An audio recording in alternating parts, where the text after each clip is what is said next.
Well, you've heard quite enough of me on several subjects. So I'm going to have a rest from it because I've got quite a lot of things I've got to sort out in my personal life right now.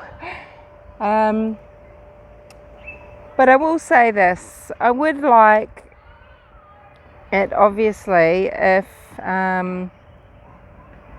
law enforcement were just trusted to be getting on with the job at hand.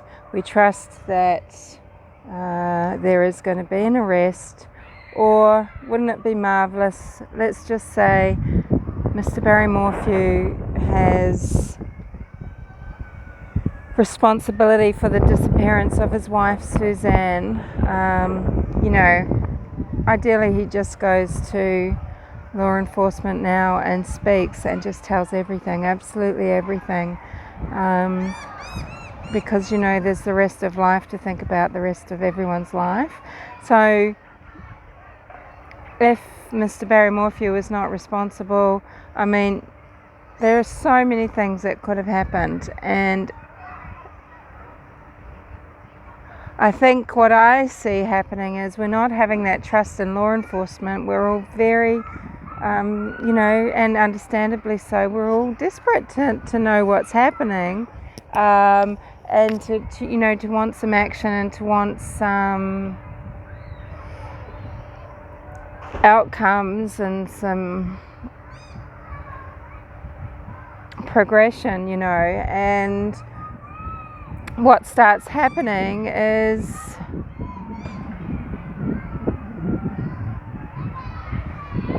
because we want more information, things that aren't true suddenly become things that we talk about, and we just need a way of verifying things. There's things that we'd all like verified. Was a gun actually missing, or who said this, or who did Barry tell to Lauren? Journals, bikes, all sorts of things, strange things that everybody has said.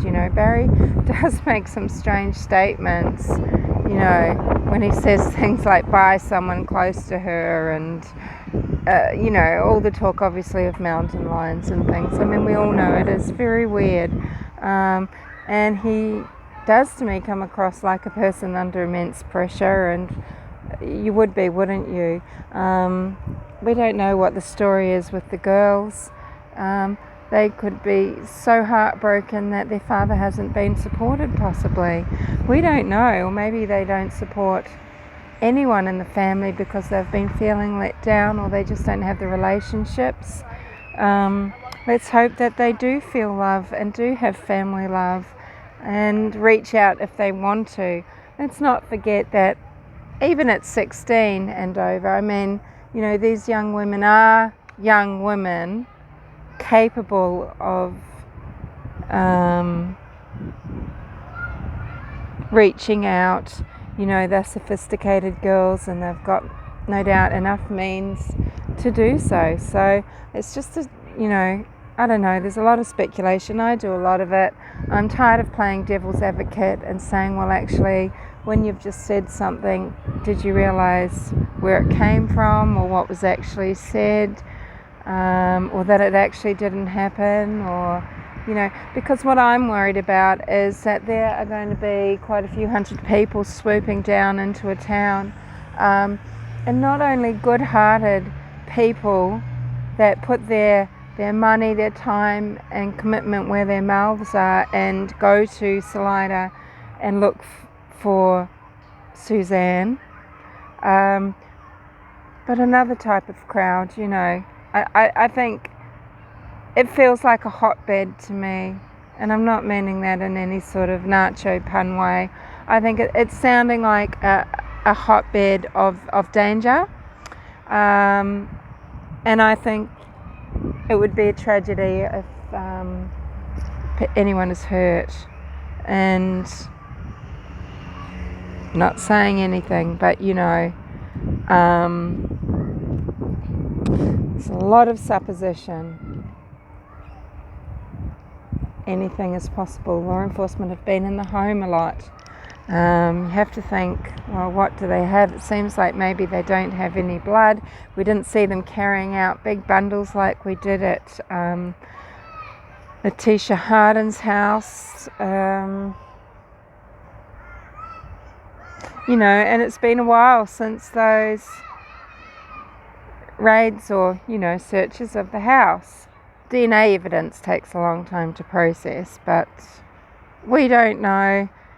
Anything could happen, and I think, you know, when people say in God we trust, you may not be godly, but you know, let's trust in law enforcement and let them do their job, because that is their job, to know the connections, know what's really going on, know who they should be speaking to, know what they found and what it means. You know, it's wonderful that people will go to Salida, go to Maysville and look for Suzanne. You know, she may not be there, and it's more likely she's not.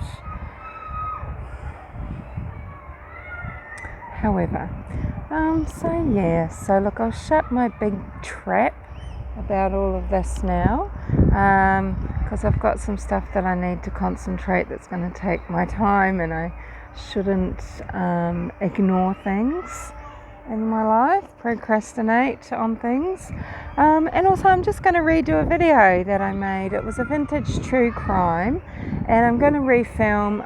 It was the first one that I filmed that was sort of vlog style and doing that sort of thing, and I didn't know the case very well, but also because of how I imagined the particular murder to happen, and even from photographs and being at the scene, I thought I was somewhere at a murder scene, and I was in the wrong area. I was just at the wrong house, at a crossroads, and that spot still seems strange to me, having been there. But so I'm going to refilm, and it's a vintage true crime, and it's the horrific, covering the horrific murder of a young woman in Brisbane called Betty Shanks, and Betty was violently murdered. And actually, wow, if you know about it, what is sickening is that Betty was alive possibly for an hour on a suburban street, and her the perpetrator came back and finished the job.